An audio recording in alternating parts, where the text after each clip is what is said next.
Igikorwa c'uno munsi cari cerekeye umunsi mukuru wo gukwiragiza ibitabo vyanditswe muri cadre y'agashimwe kitiriwe Rumuri ariko bita mu rurimi rw'igifaransa Prix littéraire Rumuri. Ico gikorwa kikaba cahereye ku Igitega ku mugwa mukuru w'Uburundi ku munsi wa kabiri igenekerezo rya 11 kibandaniriza Ingozi muri kaminuza y'Ingozi igenekerezo rya 12 uno munsi naho mubona twagikoreye ngaha mu kigo Serab kiri muri kaminuza y'Uburundi naho nyene kwari ugutanga ibitabo no kwigina kuri ivyo bitabo vyabonetse bivuye kuri ishirahamwe rya Buraya rifatikanije n'ishirahamwe Africaria bikaba vyashizwe mu ngiro n'ikigo Pasake Burundi cadufashe mu mugongo kugira ngo dushobore gukwiragiza ivyo bitabo mu bushingiro bw'ibitabo byo muri makaminuza no mu bigo bijejwe guhimiriza gusoma no kwandika arivyo CLAC bitwagwa muri Sebulac. Mumvise igihe nariko ndavuga ijambo nyamukuru ry'uyu munsi nababwiye iciyumviro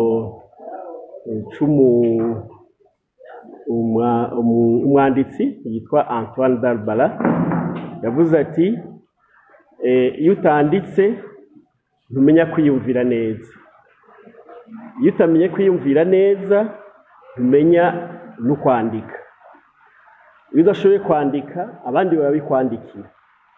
Ni ukuvuga yuko umunyeshuri adasoma aragira ibibazo byinshi, aragira ingorane mu gihe ariko ariga kuko ibintu byose bica mu rurimi, byaba ivyigwa vyo kuvuga canke ivyigwa vyo kwiyumvira bya bita amascience byose kugira ubishikire bica mu rurimi, mu kuvuga no mu nyandiko.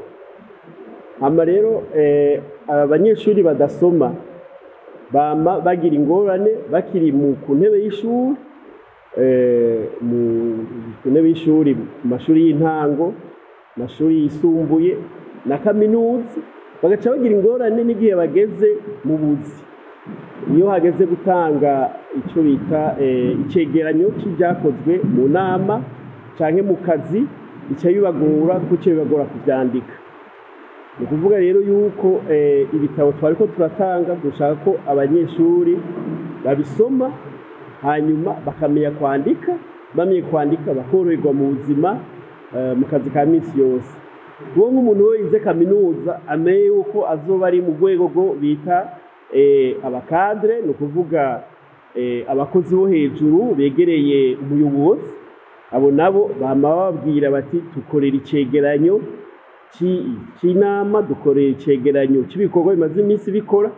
Uwo nawe aca hagera kuvuga biramugora kuvuga, ururimi rukagoba ukamengo yabaye nyamuragi kandi atari nyamuragi. Hanyuma hageze kwandika naho akaburisha ashira ku rupapuro rwaguma gwera, hanyuma yabirungika umuyobozi yaheza kubisoma akabona akazuza umutwe, agaca mubaza mbega we waciye hehe, wize kuri kaminuza yahe? Ivyo rero nukuvuga yuko umunyeshuri adasoma yamana ingorane. Ibi bitabo vyanditswe kiretse yuko biri mu mpapuro bashobora kubisoma, abashoboye kubishikira mu bubiko, biri no ku mbuga ngurukana bumenyi ya kaminuza. kandi iyo mbuga ngurukana bumenyi ya kaminuza irafise icyo twokwita utudirisha, ikibanza bahaye kaminuza y'Ingozi na kaminuza y'Igitega, yerekana ivyo vyanditswe m'ivyo bitabo, ugashobora kubishikira naho ukaba ufise igitabo canditswe mu mpapuro. Icambere na mbere coco ni kubatera intege dans ce domaine kugira ngo babandanye bagira ingufu nyinshi mu vyerekeye gusoma no kwandika. Umunyeshuri misi yose yaba ari imbere y'ibintu vyo gusoma no kwandika, usanga ari oblige yo gusoma no kwandika. Kubigiramwo intege rero nico gica kizana tuvuga une habitude dans ce domaine.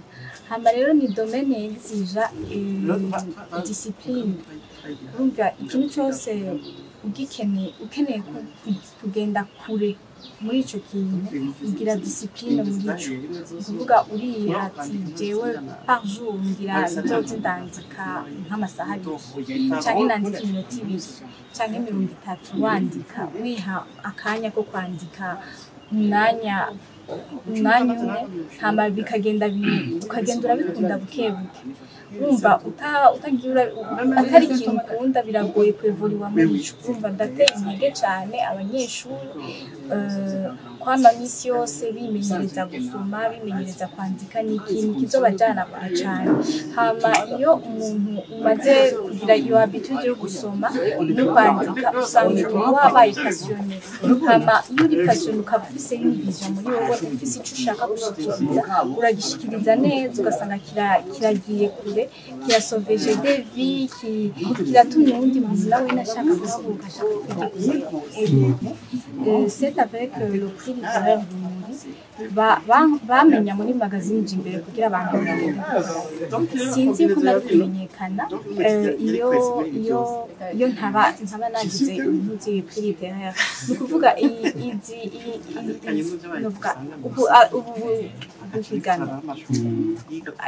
aya mahiganwa aratuma umuntu arakugururira imiryango, aratuma umuntu agira imisatere, abantu bakamenya ibyo ukora, bakamenya ukanabikundisha n'abandi, ugashikanwa iyo ufise un message à porter niho ikigenda.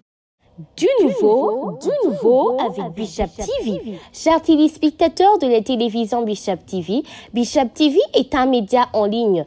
À côté de la promotion des activités des artistes et entrepreneurs, Bishop TV aimerait vous offrir les différents services de photographie et de vidéographie pour les fêtes comme les dots, les mariages, les défenses de mémoire, les anniversaires, ainsi que des publi-reportages, des publicités pour vos sociétés, vos produits import et export, des clips vidéo, bien d'autres à un prix imbattable. Pour plus d'informations, contactez-nous au 76 07 04 14 ou au 61 56 28 52. Venez nombreux à Bishop TV. On vous accueille avec chaleur. Avec Bishop TV, nous touchons votre vie à chaque pas.